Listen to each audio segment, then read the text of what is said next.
Salut Xavier. Eh ben salut Guilain. Il fait encore anormalement chaud pour la saison et je sais pas si on avait parlé de la plasmolyse des courges l'an dernier, je sais pas si vous vous rappelez. Et ben voilà, ça continue. Bon. Oh là là, ouais. Mais ce soir ça ira mieux. Merci, super. Aujourd'hui, moi je voulais vous parler suite à une question qui nous a été posée sur la chaîne, parler du liseron. Parce que le liseron, c'est un peu l'angoisse de bien des jardiniers. Et la grande question, comment s'en débarrasser? Voilà, du liseron.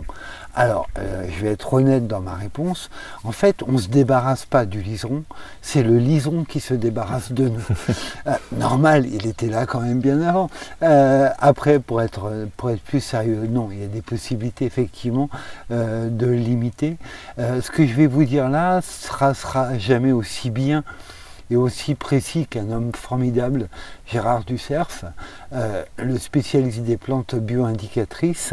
Et tout ce que je dis, en fait, je m'appuie sur son travail. On est nombreux à s'appuyer sur son travail.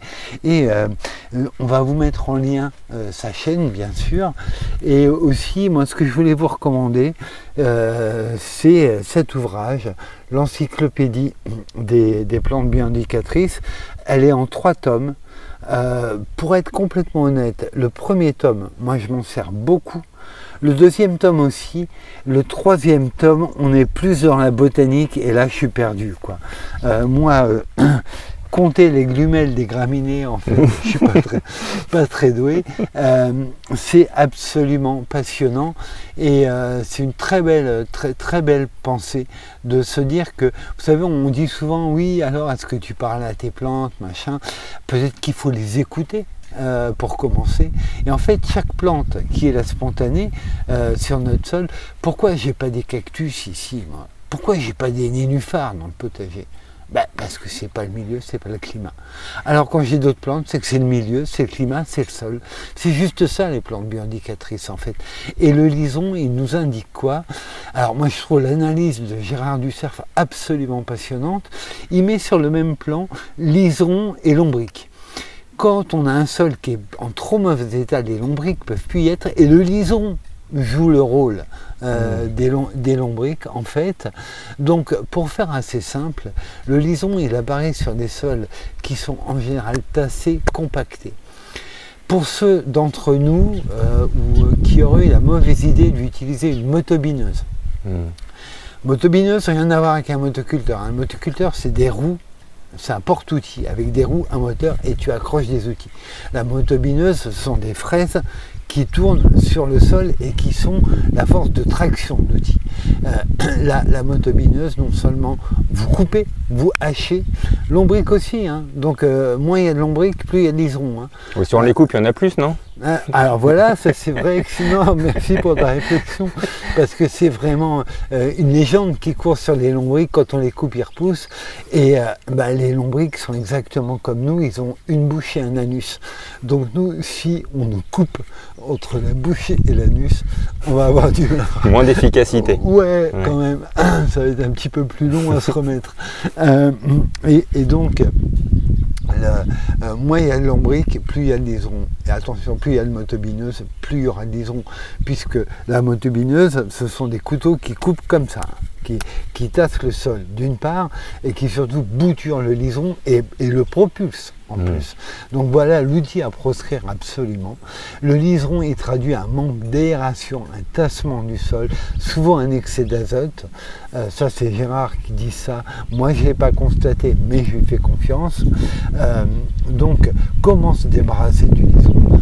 C'est dans la durée. C'est sur le temps, c'est par la qualité de nos amendements d'une part, et par remettre de l'air dans le sol. Moi du liseron, j'en ai ici.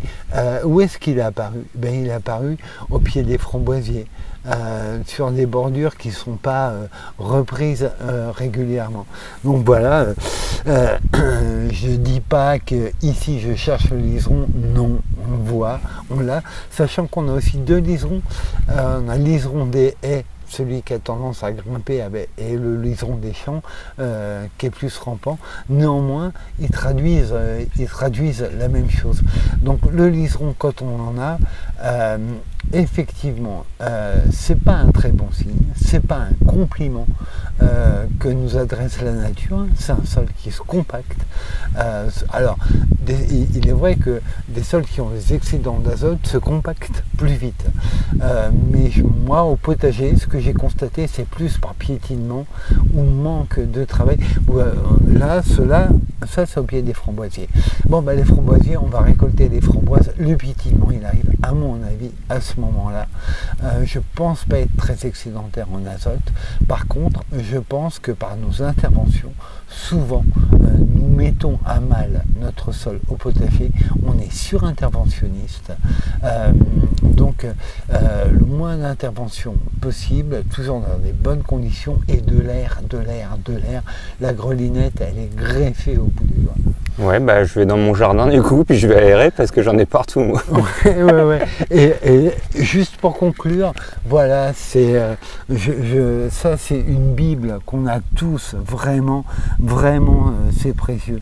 Et c'est toujours se dire que si vous semez des graines de cactus et de nénuphar et de baobab dans votre jardin, vous les semez, ils vont pas lever, ils vont pas pousser. Par contre, attention, il y a d'autres choses qui lèvent. Qu'est-ce que ça nous indique ?